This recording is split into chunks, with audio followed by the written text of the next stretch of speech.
We're showing live pictures from our affiliate's helicopter here in Los Angeles. You see the top of a skirmish line. We've been watching these images for quite some time. Police in riot gear there with their riot helmets and their batons.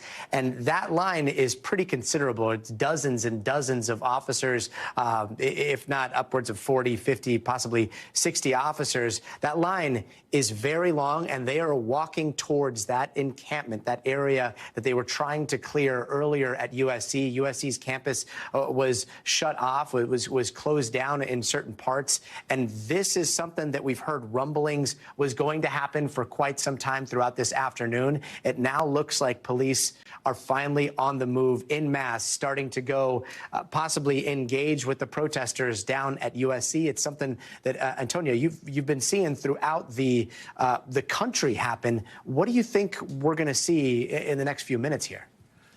Well, Gotti, if it is anything like what is transpiring, for example, in Texas right now, we could be in for some pretty intense and at times difficult to watch scenes. One of our colleagues right now is down at the University of Texas in Austin, and there were students who say that they were peacefully protesting, who had quite aggressive confrontations with DPS troopers in Texas, some of whom came all the way from Houston to the campus and confronted students. Our own affiliate, KXAN, down in Austin, is reporting that their peer, their colleague at the Fox station there, was arrested, a cameraman with a visible press badge, and accused by officers there of accidentally hitting them with a camera.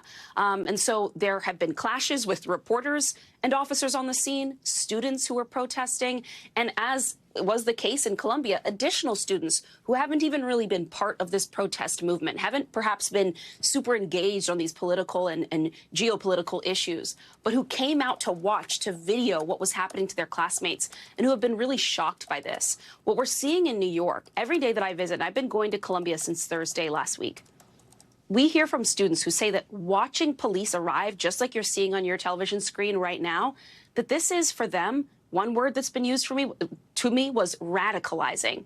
It is creating fear on campus.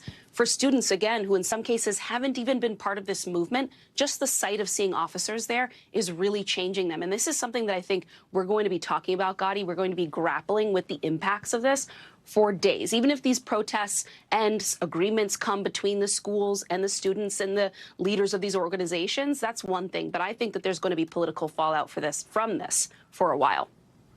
Absolutely. And we're watching those officers now walk by a lot of those live trucks. Those live trucks are staged just a little ways away from where those protests are happening. So it could be any moment that we see this confrontation between a large contingent of what's believed to be the LAPD marching towards the hundreds of protesters that are right now occupying this area on the USC campus. So we're going to be tuned in to see what happens here. Thanks for watching. Stay updated about breaking news and top stories on the NBC News app or follow us on social media.